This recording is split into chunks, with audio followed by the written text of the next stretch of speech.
tidak hanya sekedar bahwa dua negeri itu adalah bagian dari Syam dan dua negeri itu menjadi tempat berjihad kaum muslimin, tetapi kita melihat di sana bahwa koneksitas di antara kaum muslimin di sana itu sangat erat. Kami baru tahu misalnya Syekh Izzuddin Al-Qassam yang namanya begitu masyhur, ya, yang kemudian diabadikan oleh Hamas sebagai nama Brigade Izzuddin Al-Qassam, itu ternyata orang Suriah. Beliau kelahiran dari Jablah. Jablah itu sekitar 30 km dari kota tempat kami tinggal selama di Suriah.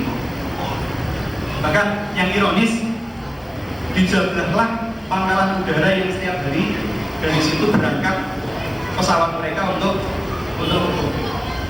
itu kota kelahirannya Izzuddin Al-Qassam, Syekh Izzuddin Al-Qassam. Kemudian pada saat kami bertolak untuk kembali ke sini, kami mendengar kabar bahwa kami sempat bertemu dengan seorang dokter Palestina di sana. Dokter Palestina dari sebuah lembaga relawan kemanusiaan, 2 orang. Ada satu lagi juga direktur sebuah LSM kemanusiaan di sana. Ketika kita tanya dari mana asalnya, ternyata dia orang Palestina.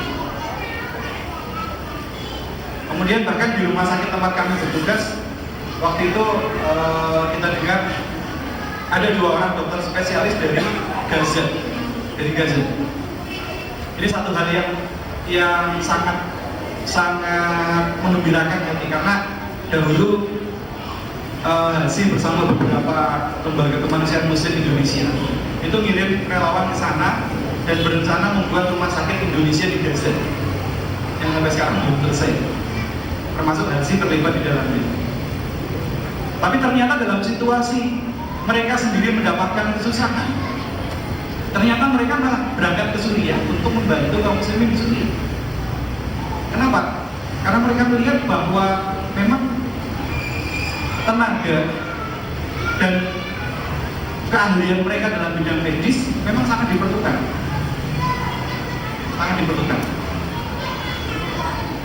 Di perbatasan Turki itu ada beberapa kamp pengungsi. Yang terbesar di Atman misalnya, di sana ada 32.000 pengungsi. Kita tahu yang namanya situasi pengungsian itu pasti serba darurat. Makan ya seadanya, atap seadanya, mereka pakai tenda, dan kemudian penyakit itu menjadi ancaman kedua setelah keamanan. Mereka mengungsi dari kampungnya karena tiap hari dibom, dan kemudian di tempat pengungsian mereka menghadapi ancaman baru, yaitu penyakit. Dan kemudian yang kedua yang kami temui cukup mengenaskan juga, yaitu ini, turunnya salju ketika musim dingin. Kami sempat menjumpai hari pertama turunnya salju. Jadi saat itu kami berada di sebuah rumah sakit lapangan yang lain, kami mengunjungi beberapa tempat di sana. Kemudian turun salju. Buat kita dari Indonesia yang belum pernah ketemu salju itu, yo besoknya keluar, dia ada dipegang, dimasukin ke mulut, dicicipi. Ya, waktu itu sampai buyut. Wah, ini kurang sirup aja nih, jadi es krim. Kemudian kita melihat pemandangan yang begitu indah di saat pohon-pohonan itu sudah penuh dengan salju. Sehari kemudian kami ke kamp pengungsian di Ainul Baydha di dekat Turki. Maka yang kami lihat, salju itu menjadi mimpi buruk. Suhu drop. Kami ada 2 termometer, itu ikhtilaf. Ya.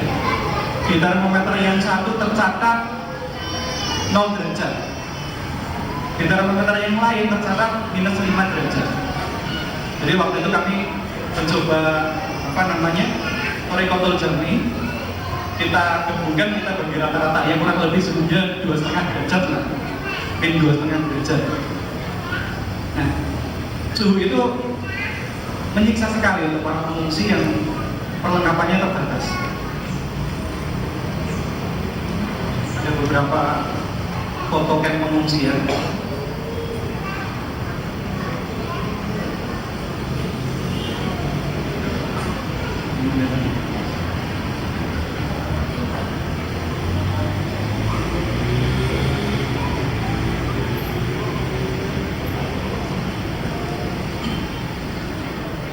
Ini suasana sebelum turunnya salju. Ini anak-anak masih bisa bermain dengan ceria, guyup sama kita. Tetapi kemudian 2 hari setelahnya, setelah salju turun, maka yang terjadi sangat memprihatinkan. Karena pakaian mereka, alas kakinya juga seadanya, alas tidurnya juga seadanya. Waktu itu kita setelah melihat kondisi pengungsian, mereka hanya tidur beralaskan tikar dan terpal. Waktu itu kita melalui bantuan relawan-relawan Suriah, ya, kita carikan kasur busa untuk alas tidur mereka, mengurangi dingin. Kemudian ketika kami tidak mengantarkan kasur busa itu, ternyata salju turun. Salju turun, beberapa tenda roboh, kemudian salju yang mencair itu membuat tanah di bawah tenda-tenda itu kemudian berlumpur sehingga kondisinya memprihatinkan sekali. Dalam suhu di bawah 0, bawah berlumpur, sementara mereka banyak pakai sandal, ibunya pakai selop, ya. Padahal kami yang menggunakan sepatu boot waterproof tahan air saja, kita merasakan dinginnya luar biasa. Ujung-ujung jari itu kaku, sampai ketika tali sepatu terlepas, kami kesulitan untuk menarikannya kembali. Sementara mereka pakai sandal jepit, anak-anak pakai sandal jepit. Waktu itu kita jumpai kasus terbanyak gangguan kesehatan yang mereka alami adalah ispa, infeksi saluran pernapasan atas. Kenapa? Karena mereka mencoba melawan dingin dengan api unggun. Anak-anak tiap hari kena asap, akhirnya jadi infeksi saluran pernapasan. Ada seorang bayi yang rewel terus diperiksakan. Setelah dicek oleh dokter, ternyata dia mengalami iritasi kulit yang parah di selangkangan karena popoknya itu susah diganti. Dalam situasi seperti itu agak kesulitan untuk ganti popok. Barangkali ganti popoknya itu jadi nggak langsung setelah pipis, berhari-hari sampai iritasi dan bahkan jadi eksim. Kita bisa bayangkan, saya punya anak kecil baru pipis, popoknya nggak diganti saja nangis, rewel, risik. Apalagi jadi iritasi, apalagi sampai jadi eksim. Jadi kita temui kasus seperti itu.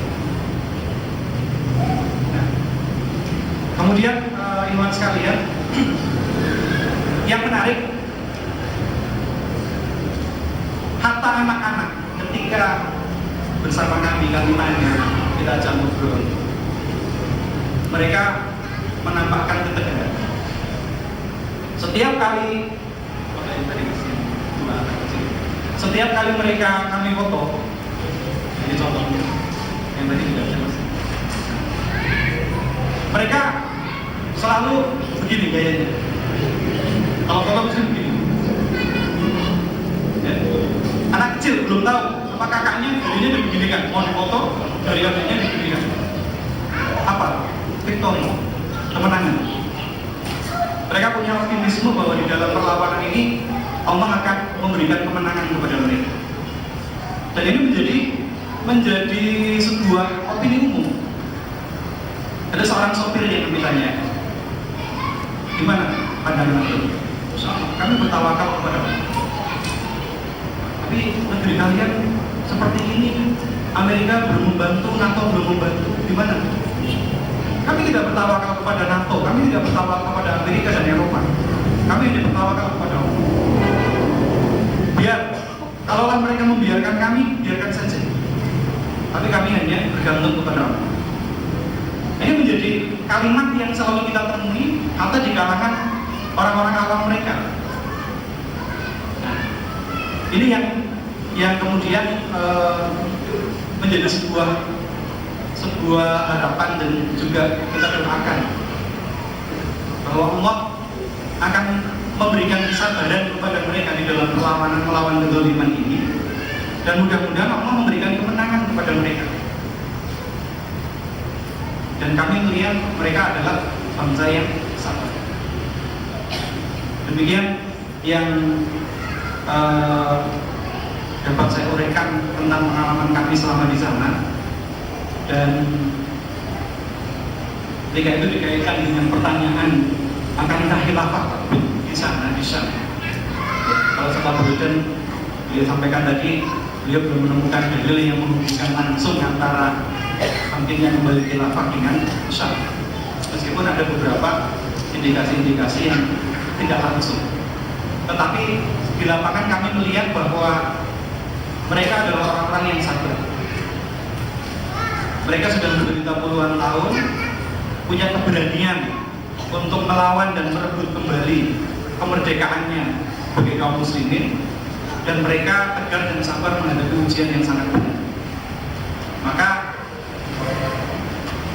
kalaulah Allah memilih mereka atau memilih negeri itu sebagai titik tolak pentingnya khilafah, bagi kami wallahu a'lam itu mungkin saja melihat karakter manusianya seperti ini. Demikian yang dapat kami sampaikan, mudah-mudahan bermanfaat. Kurang lebihnya mohon maaf, dan waktu kami kembalikan kepada moderator. Wassalamualaikum warahmatullahi wabarakatuh. Waalaikumsalam.